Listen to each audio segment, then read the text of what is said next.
ನಮಸ್ಕಾರ ಸ್ನೇಹಿತರೆ, ಬನ್ನಿ ಇವತ್ತಿನ ಸುದ್ದಿ ಸಮಾಚಾರ ಏನು ಅಂತ ನೋಡೋಣ. ಅದಕ್ಕಿಂತ ಮೊದಲು ನಮ್ಮ ಸಿಎಂ ಗುರು ನ್ಯೂಸ್ ಯೂಟ್ಯೂಬ್ ಚಾನೆಲ್ಗೆ ಸ್ವಾಗತ ಸುಸ್ವಾಗತ. ವಿ ವಾಂಟ್ ಜಾಬ್, ಕೆಲಸ ಬೇಕು ನಮಗೆ ಎಂದು ಕೇಳುತ್ತಿದ್ದ ವಿದ್ಯಾವಂತ, ನಿರುದ್ಯೋಗಿ, ಉತ್ಸಾಹಿ ಮಹಿಳೆಯರೇ, ನಿಮ್ಮ ಜಿಲ್ಲೆಯಲ್ಲಿ ಈಗ ಮಹಿಳಾ ಮತ್ತು ಮಕ್ಕಳ ಕಲ್ಯಾಣ ಇಲಾಖೆಯಲ್ಲಿ ಗೌರವ ಧನದ ಆಧಾರದ ಮೇಲೆ ಜಿಲ್ಲೆಯಾದ್ಯಂತ ಸುಮಾರು 332 ಅಂಗನವಾಡಿ ಕಾರ್ಯಕರ್ತೆ ಹಾಗೂ ಸಹಾಯಕಿಯರ ಹುದ್ದೆಗೆ ಅರ್ಜಿ ಆಹ್ವಾನಿಸಲಾಗಿದೆ. ಎಲ್ಲಿ ಯಾವ ತಾಲೂಕುಗಳಲ್ಲಿ ಎಷ್ಟು ಅರ್ಜಿಗಳನ್ನು ಆಹ್ವಾನಿಸಿದ್ದಾರೆ ಎಂದರೆ, ಚಿಕ್ಕಮಗಳೂರು ತಾಲೂಕಿನಲ್ಲಿ 55, ತರೀಕೆರೆ 58, ಶೃಂಗೇರಿ 14, ಕೊಪ್ಪ 31, ನರಸಿಂಹರಾಜಪುರ 35, ಮೂಡಿಗೆರೆ 58, ಕಡೂರು 81.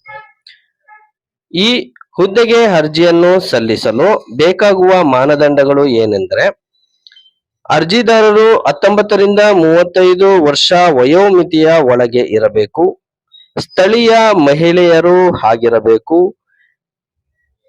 ನಿವಾಸಿ ದೃಢೀಕರಣ ಪತ್ರ ಇರಬೇಕು, SSLC ಮತ್ತು PUC ಅಂಕಪಟ್ಟಿ ಹಾಗೂ ಇನ್ನಿತರ ದಾಖಲೆಗಳನ್ನ ಪಡೆದು ಅರ್ಜಿಯನ್ನ ಆನ್ಲೈನ್ ನಲ್ಲಿ ಭರ್ತಿ ಮಾಡಬೇಕಾಗುತ್ತದೆ. ಅರ್ಜಿ ಸಲ್ಲಿಸಲು ಕೊನೆಯ ದಿನಾಂಕ ನವೆಂಬರ್ 4 ಆಗಿರುತ್ತದೆ. ಹೆಚ್ಚಿನ ವಿವರಗಳಿಗಾಗಿ ಆಯಾ ತಾಲೂಕಿನ ಶಿಶು ಅಭಿವೃದ್ಧಿ ಯೋಜನಾ ಅಧಿಕಾರಿಗಳನ್ನ ಸಂಪರ್ಕಿಸಬಹುದು ಅಥವಾ ಮಹಿಳಾ ಮತ್ತು ಮಕ್ಕಳ ಕಲ್ಯಾಣ ಇಲಾಖೆಯನ್ನ ಸಂಪರ್ಕಿಸಬಹುದು.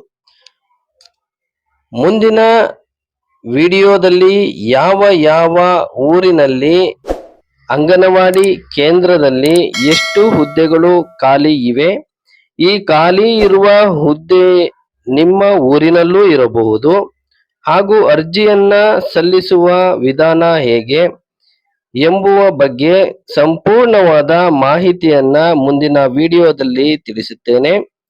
ದಯವಿಟ್ಟು ಹೆಚ್ಚಿನ ಸಂಖ್ಯೆಯಲ್ಲಿ ವಿಡಿಯೋವನ್ನ ಶೇರ್ ಮಾಡಿ, ಕಾಮೆಂಟ್ ಮಾಡಿ, ಲೈಕ್ ಮಾಡಿ ಹಾಗೂ ಸಬ್ಸ್ಕ್ರೈಬ್ ಮಾಡಿ.